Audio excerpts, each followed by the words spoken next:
Bonjour à tous et continuons sur les suites et nous allons voir ici les suites arithmétiques et géométriques. Alors nous allons voir que les méthodes sont simples mais les calculs sont souvent lourds. C'est pourquoi il faudra que l'on s'entraîne. Alors tout d'abord on va voir comment utiliser les formules. Donc d'un côté on a les suites arithmétiques, de l'autre les suites géométriques. Alors les suites arithmétiques ce sont donc les suites qui sont données par un plus 1 égale à un plus r. Si vous vous rappelez bien le programme de première où r est la raison. Alors comment montrer qu'une suite est arithmétique? Est-ce que vous vous souvenez de ça?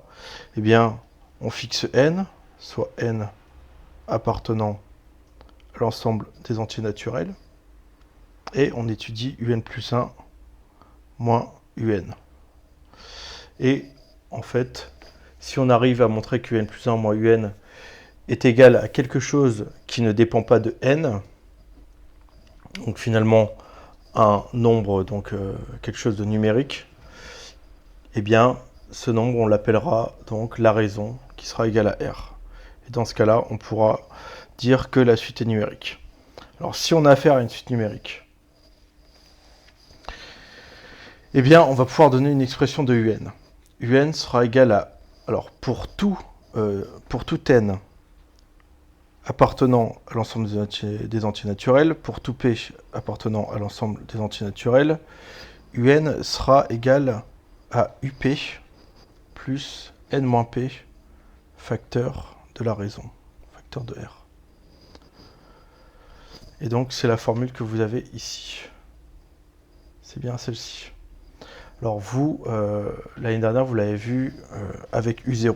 On a vu pour tout n appartenant à n l'année dernière, eh bien un est égal à U0 plus n-0. Donc n-0 ça fait n finalement.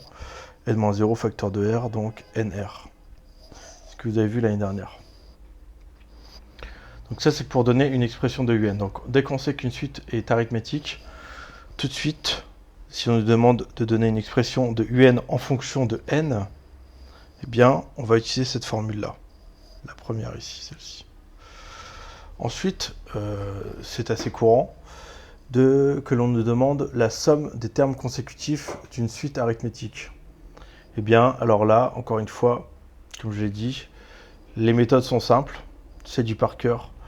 Eh bien, c'est le nombre de termes, ici nombre de termes, multiplié par le premier terme plus le dernier terme, le tout divisé par 2. Et en fait, une fois que vous savez ça par cœur, vous pouvez tout retrouver. Et celui que vous avez vu déjà au cours d'exercice l'année dernière, c'est celui-ci. C'est 1 plus 2 plus etc. plus k. Donc, finalement, c'est une, on peut le dire, c'est une suite arithmétique de raison 1, puisqu'à chaque terme, ici, imaginons donc, c'est le premier terme U0, il vaut 1. Le deuxième terme U1, donc il vaut 2. Ça veut dire que U1, en fait, c'est égal à 1 plus U0. Donc en fait, c'est-à-dire que UN plus 1 est égal à UN plus 1. La raison est de 1. Donc, on va compter le nombre de termes alors. 1 plus 2 plus etc. plus k. Donc combien y a-t-il de termes? Eh bien, à votre avis, de 1 jusqu'à k. Je laisse quelques temps de réflexion. De 1 jusqu'à k. 1, 2, imaginons on met k égale 3, si vous ne savez pas. K égale 3, donc ça va faire 1 plus 2 plus 3, donc ça fait 1, on compte sur ses doigts, hein, limite. 1, 2, 3, donc ça fait 3 termes. Donc ça fait k termes. Donc ici, le nombre de termes k. Facteur, eh bien, du premier terme, donc le premier terme ici, c'est 1. Et le dernier terme, c'est k. Donc c'est bien le nombre de termes, donc k, facteur de k plus 1, divisé par 2. Alors voilà pour les suites arithmétiques. On va le voir au cours d'un exemple, ce sera plus criant. Et maintenant, pour ce qui est des suites géométriques. Alors, un plus 1, les suites géométriques, c'est un plus 1 égale à q facteur de un, où q est différent de 1. Alors, comment faisons-nous déjà pour montrer qu'une suite est géométrique? Alors, ce qu'il faut faire, il faut prendre soit n appartenant à n, et rappelez-vous, on veut montrer que un plus 1 divisé par un est égal à q. Donc, ne dépend pas de n. Pour montrer qu'elle est géométrique. Mais si on fait ça, il faut aussi montrer dans un premier temps que pour tout n appartenant à n, un est différent de 0. Car n'oublions pas, la division par 0 est interdite en mathématiques. Surtout, vraiment faire très attention à ça. Dans un premier temps, il faut montrer que que pour tout n appartenant à n, un est différent de 0. Et ensuite, on étudie un plus 1 sur un, et on montre que ça ne dépend pas de n, et que c'est égal donc à une valeur numérique qui est différente de 1. Alors, une fois que cela est fait, donc, on a bien une suite géométrique de raison Q. Eh bien, la formule qu'il faut connaître, c'est celle-ci. Un égale à Q puissance n-p facteur de UP. Et vous avez dû la voir sous la forme l'année dernière, donc Un égale à Q puissance n fois U0. Parce qu'en fait, P, du coup, valait 0. Mais là, on fait le cas général, donc pour tout P appartenant à n. Alors, maintenant, pour la somme de termes consécutifs, donc c'est le premier terme de la suite qui est multiplié par donc 1 moins q puissance le nombre de termes divisé par 1 moins q. Alors on a un exemple ici qui est à connaître par cœur. C'est 1 plus q carré et ainsi de suite plus q puissance k. Donc en fait 1 plus q carré plus etc. q puissance k, en fait c'est q puissance 0. On le rappelle, donc effectivement, hein, n'importe quel nombre à la puissance 0 vaut 1. Et même 0 puissance 0, ça vaut 1. C'est une convention pour 0. Donc c'est finalement q puissance 0 plus q, plus q puissance 1, plus q carré, plus etc. q puissance k. Alors ici, si on applique donc notre formule ici, celle-ci, et bien alors, le premier terme, ce sera q puissance 0, donc finalement 1. Donc ça vaudra 1 fois, eh bien, entre parenthèses, 1 moins le nombre de termes. Alors combien y a-t-il de termes? C'est pour ça que je l'ai écrit q puissance 0. Ça va de q puissance 0 à q puissance k. Donc en fait, il y a k plus 1 terme. Car on commence à 0. Pour ceux qui font de la NSI, donc de l'info, ça c'est très bien compris. Mais effectivement, il suffit de compter sur ses mains. Par exemple, si on devait aller jusqu'à q carré, eh bien en fait on n'a pas, donc q puissance 2, on n'a pas 2 termes, on a bien 2 termes plus 1 terme. Parce qu'on commence à 0. Donc ça fait 1 moins q puissance k plus 1. Et donc si on connaît notre formule, divisé par 1 moins q. Donc finalement, ça fait bien ce qui est donné ici, 1 moins q puissance k plus 1 divisé par 1 moins q. Alors le principe de la méthode, c'est que comme dans toutes les formules que l'on a apprises jusqu'à maintenant, eh bien on va identifier ce que l'on connaît et on va remplacer dans la formule afin de trouver l'inconnu. Alors je vous invite tout de suite à faire un exemple. Alors, ici on va considérer la suite un qui est définie par un plus 1 égale à un plus 2 et u3 égale à 0. On va devoir déterminer un en fonction de n, dans un premier temps. Puis, la somme u4 plus u5 plus etc. jusqu'à u20. Et ceci de deux façons. Alors, tout d'abord, on va vouloir donc déterminer un en fonction de n. Donc, il faut expliquer pourquoi un serait, par exemple, arithmétique ou géométrique, mais je pense que vous avez déjà la réponse. On voit tout de suite qu'elle est arithmétique. Mais on va le dire. Donc, soit n appartenant à n, un plus 1 moins un est égal donc à un plus 1, c'est un plus 2, donc un plus 2 moins un. Donc finalement, ça fait 2. Donc, on en conclut que un, la suite un, est une suite arithmétique de raison 2, arithmétique de raison 2, et de termes connus. Donc le terme connu, seul le premier terme que l'on connaît, c'est U3. Et de termes connus, U3 égale 0. On va donc appliquer la formule. Si on revient précédemment, on avait UN égale à UP plus N moins P facteur de R. Et donc ici, on va remplacer P par 3, puisque c'est le premier terme que l'on connaît. On a donc UN qui est égal à U3 plus N moins 3. Donc en fait, le 3, c'est le P. Hein. Comme on a dit, on remplace ce qui est connu. Donc ici, c'est P. N-3 fois la raison. Et donc, on a dit la raison, c'est 2 fois 2.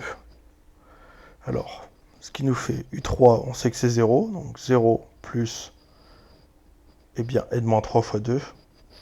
Donc on développe. Ce qui nous fait 2N moins 3 fois 2. Finalement, UN est égal à 2N moins 3 fois 2, donc 2N moins 6. Voilà pour cette première question. Maintenant, on nous demande de calculer S égale à U4 plus U5 plus U20 de deux façons. Enfin, entre parenthèses, hein, etc., plus jusqu'à U20. Alors, rappelez-vous, la formule c'était S égale au nombre de termes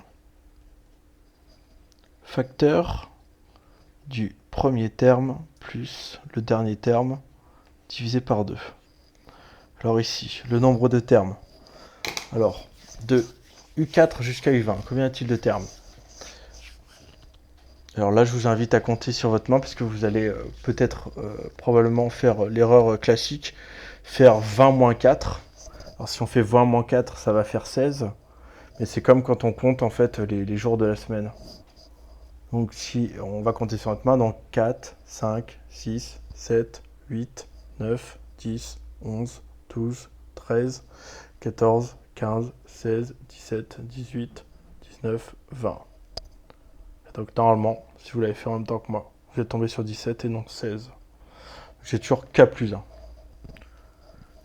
Donc c'est finalement 20 moins 4. C'est 20 moins 4 plus 1. Toujours. Puisqu'on commence à 4. C'est comme on l'a vu tout à l'heure avec le U0. Avec le Q puissance 0. Comme on l'a vu ici, si vous vous souvenez. Q0. Donc c'était pas K.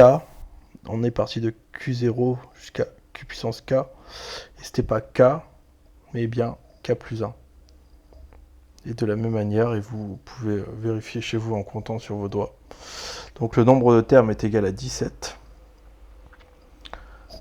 Ensuite, le premier terme, eh bien, c'est U4. Et le dernier terme, c'est U20. Tout divisé par 2.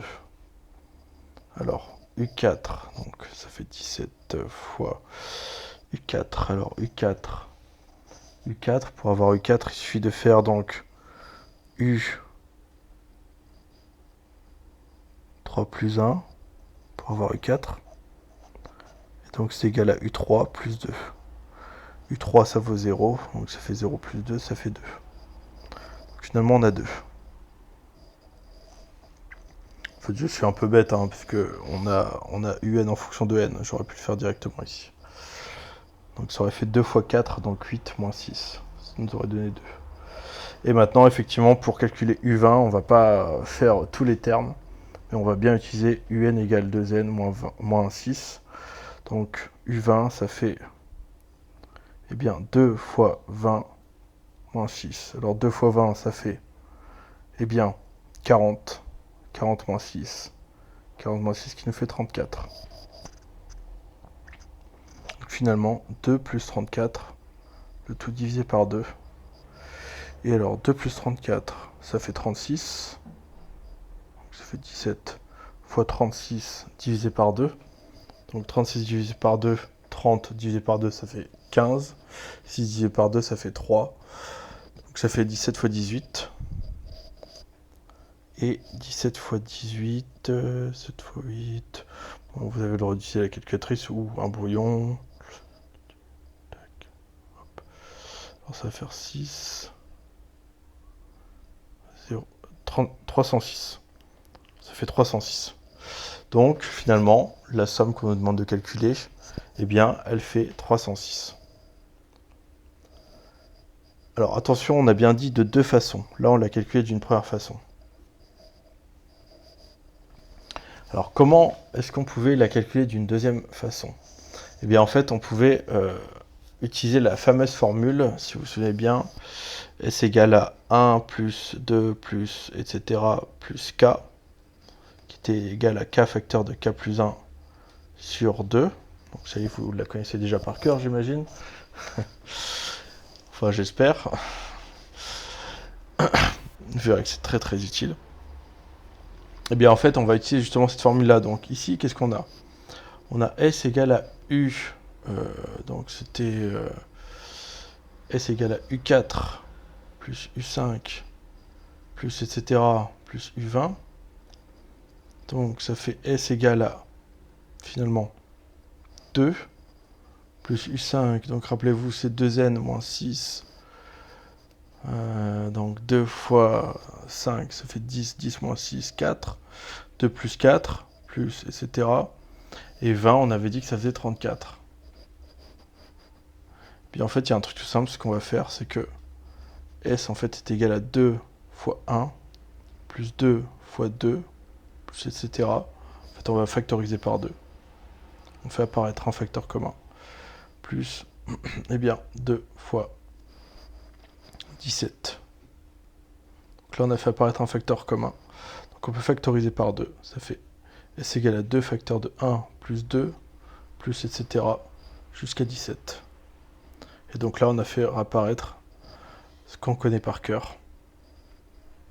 Ce qui nous fait S égale à 2 fois donc K facteur de K plus 1. Donc K ici c'est 17. 2 fois 17 fois K plus 1, donc 17 plus 1, donc 18 fois 18, le tout divisé par 2. Alors 2 sur 2, hop, ça fait 1, donc ça fait 17 fois 18. Et on l'a fait juste avant, 17 fois 18, ça faisait, donc tu vois, c'est ok, ça fait 306. Donc de la même manière, on obtient donc la même réponse. Donc voilà, j'espère que c'est clair pour cet exemple.